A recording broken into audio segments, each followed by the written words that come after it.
Un aspecto importante en la evaluación social de proyectos es lo que hemos denominado y que mencionamos al principio, los precios sociales. Los precios sociales, como es evidente por la explicación que dimos antes, tienen su origen en las diferencias que se producen precisamente entre los costos que enfrentan los privados versus los costos que enfrentan la sociedad como un todo. En que, ya lo explicamos antes, ¿no es cierto?, en algunos casos los costos se exageran por el lado de la comunidad, y en otros casos, ¿no es cierto?, los beneficios se minimizan en relación a los que se pueden percibir desde el punto de vista social. Eso justifica la instalación, la utilización de precios sociales distintos de los privados para la evaluación social de proyectos. Y a lo largo de los años esto ha evolucionado bastante.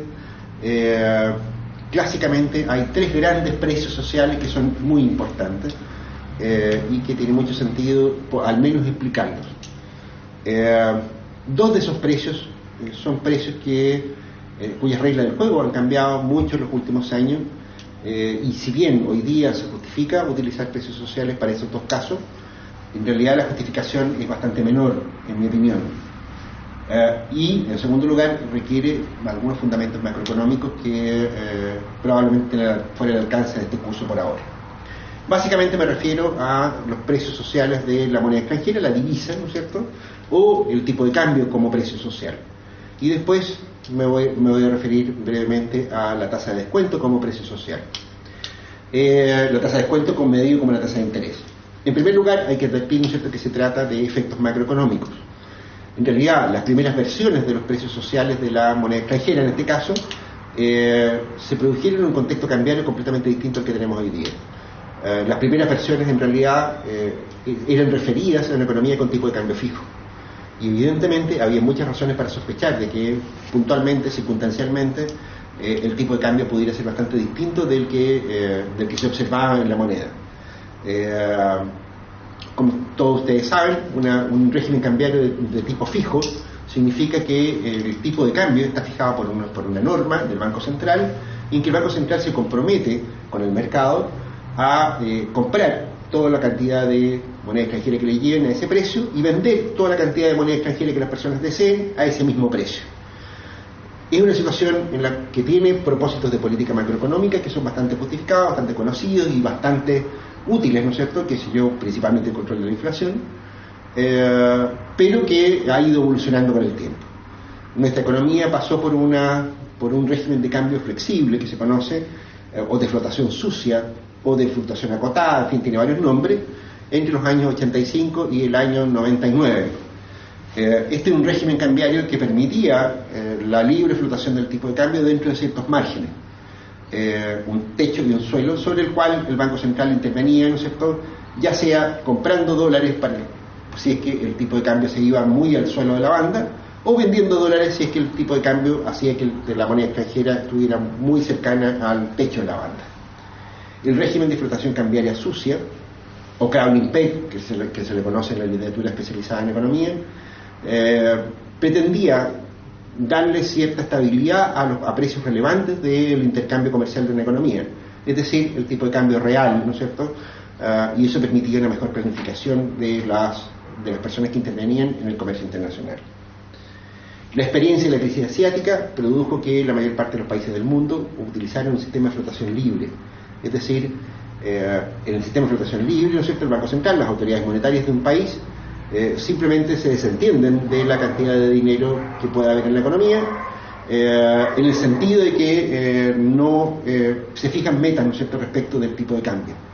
El tipo de cambio fluctúa libremente, ¿no es cierto?, en función de la oferta y demanda de dólares. La oferta de dólares es, por una parte, la cantidad de dólares que pueden traer los exportadores, y la demanda de dólares es simplemente la cantidad de dinero que necesitan los importadores de productos del extranjero. En ese sentido, el Banco Central no interviene en ese mercado, simplemente fija una cantidad nominal de dinero dentro de la economía, y eso permite que el tipo de cambio sea un tipo de cambio que equilibra el mercado de oferta y demanda de moneda extranjera. Ese es el régimen que tenemos hoy día en Chile, y en ese sentido es difícil justificar una diferencia respecto del precio social, en el sentido, ¿no es cierto?, de que en general el tipo de cambio es un tipo de cambio de equilibrio de equilibrio agregado. Sin embargo, Es cierto que el gasto público puede incidir en el tipo de cambio.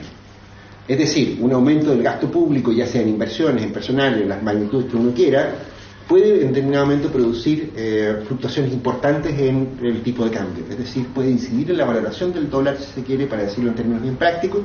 El gobierno puede incidir en la valoración del dólar aumentando el gasto, por ejemplo.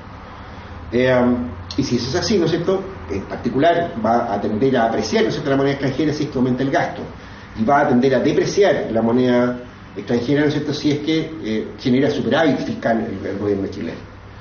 Y en ese sentido, ¿no es cierto?, entonces uno debiera calcular un precio social de la divisa.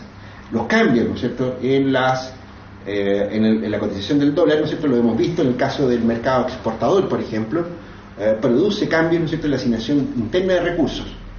Si el tipo de cambio está más alto, ¿no es cierto?, entonces va a ser más conveniente para los productores locales producir bienes dentro del país, pero también va a producir mayores costos de compra, de adquisitivo, ¿no es cierto?, para los consumidores.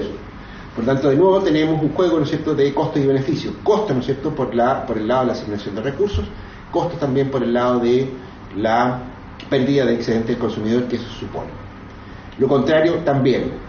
La discusión sobre cuál es el tipo de cambio de equilibrio en la práctica, ¿no es cierto?, es un poco lo que conduce al precio social de la moneda extranjera, ¿no es cierto?, y eso es una metodología que pueden encontrarla también en el Ministerio de Desarrollo Social. En principio, el origen es entonces, ¿no es cierto?, los efectos que tiene el gasto agregado del gobierno sobre la moneda extranjera, y ese es el sentido que tiene de calcular un tipo de cambio de equilibrio. En ese sentido, no es muy distinto de la demanda por un factor productivo cualquiera, como la que vimos hace un rato atrás. Digámoslo de otra manera, el costo privado de la moneda extranjera, el costo privado de lo en que incurre una persona que producta un bien importado, es más alto que el costo social, y eso lo tenemos que tener claro. En general, entonces la metodología intenta encontrar este precio social de equilibrio, a pesar de que, como les digo, la metodología de cálculo de este precio social ha variado bastante en los últimos 30 o 40 años.